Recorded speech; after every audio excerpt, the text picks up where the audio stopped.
సాంకేతికత ద్వారా ప్రజలకు సుపరిపాలన అందించాలని అన్నారు ఏపీ సీఎం చంద్రబాబు.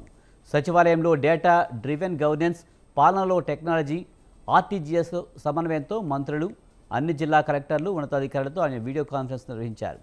శాఖల వారీగా ఎవరు ఎన్ని దస్త్రాలు ఎన్ని రోజుల్లో క్లియర్ చేస్తున్నారో తెలపాలన్నారు. గ్రామ సచివాలయాన్ని విజన్ యూనిట్గా మార్చి సమర్థవంతంగా వాడాలన్నారు. డీజీ లాకర్లో విద్యార్థుల అన్ని ధ్రువపత్రాలు, ప్రజల హెల్త్ రికార్డులు ఉండేలా అధికారులు చర్యలు తీసుకోవాలని చంద్రబాబు ఆదేశించారు. మనం మర్చిపోయిన టెక్నాలజీ మనకు హెల్ప్ చేసే పరిస్థితిలో ఉండాలి. ఈరోజు మొత్తం జీవోలు ఇష్యూ చేస్తున్నాం, మీరందరూ గుర్తుపెట్టుకోవాలి.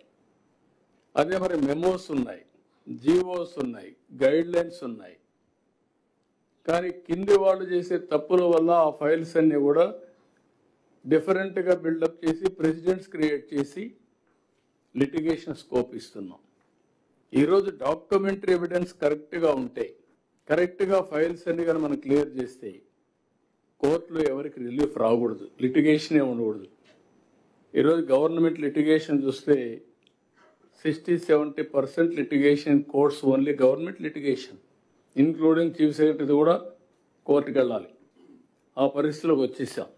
ఇవన్నీ కూడా ఎక్కడికక్కడ మనం కంట్రోల్ చేయాల్సిన అవసరం ఉంది. అందుకే ఇప్పుడు ఏఐ టూల్ పెట్టి ఆల్ జీవోస్, మెమోస్, ఎవ్రీథింగ్ పెట్టిన తర్వాత మీరు హెడ్ ఆఫ్ ది డిపార్ట్మెంట్స్ కానీ ఎవరైనా తప్పు చేసినా ఏఐ అప్లై చేసి చూసి రూల్ ప్రకారం ఉందా లేదో చూసుకొని జీవో ఇష్యూ చేసే పరిస్థితి వస్తుంది.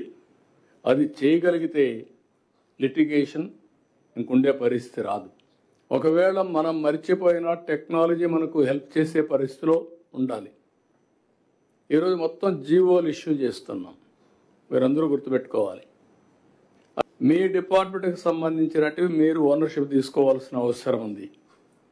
ఓసారి రెగ్యులేటరీగా వచ్చినప్పుడు ఇక్కడ రాకపోవచ్చు, reports are there all India level కానీ ఇవన్నీ కూడా ఆటోమేటిక్గా మీ డిపార్ట్మెంట్ అప్గ్రేడ్ చేసే స్టాండర్డ్స్, రిపోర్ట్స్ ఆటోమేటిక్గా వస్తూ ఉంటాయి.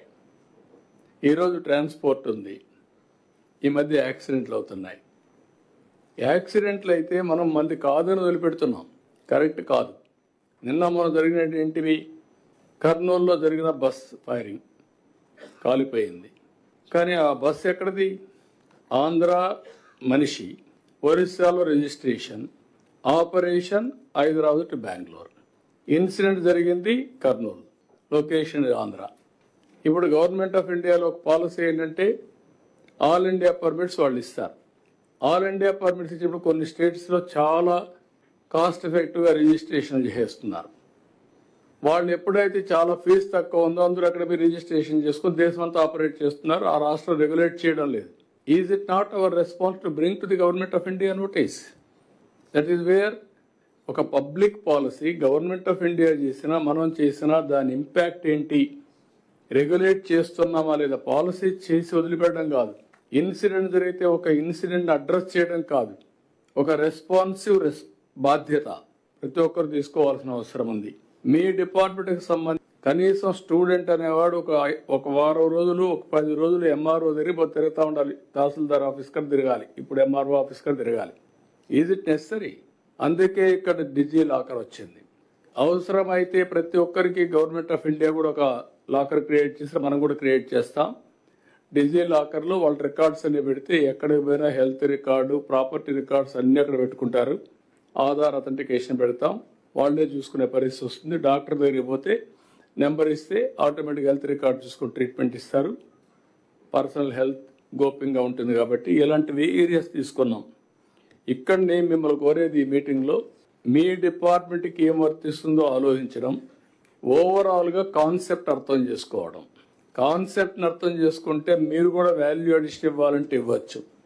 అల్టిమేట్గా మీ డిపార్ట్మెంట్కి సంబంధించిన విషయాలు కొంతమంది అనుకుంటారు జిఎస్టిపి అంటే కొన్ని డిపార్ట్మెంట్స్ ఉన్నాయి, నాకేం సంబంధం, ఏ అగ్రికల్చరో, సర్వీస్ సెక్టరో, ఇండస్ట్రీ తప్ప ఎవరు లేరని. ఈరోజు రెవెన్యూ ఉంది, హోమ్ ఉంది, లేకపోతే ఇంకా కొన్ని డిపార్ట్మెంట్స్ ఉన్నాయి. They are all regulatory departments. కొన్ని డిపార్ట్మెంట్స్ ఉన్నాయి వెల్ఫేర్ అంతా, SC welfare, ST welfare, BC welfare, tribal welfare. అదే మరి మనం సూపర్ 6 ఇస్తున్నాం, అదే మరి అదర్ వెల్ఫేర్ కార్యక్రమాలు ఇస్తున్నాం. మీ డిపార్ట్మెంట్కి సంబంధించినట్టు మీరు ఓనర్షిప్ తీసుకోవాల్సిన అవసరం ఉంది. కనీసం స్టూడెంట్ అనేవాడు ఒక వారం రోజులు, ఒక 10 రోజులు ఎంఆర్ఓ తిరుగుతూ ఉండాలి. తహసీల్దార్ ఆఫీస్ కన్నా తిరగాలి, ఇప్పుడు ఎంఆర్ఓ ఆఫీస్ కన్నా తిరగాలి. Is it necessary? అందుకే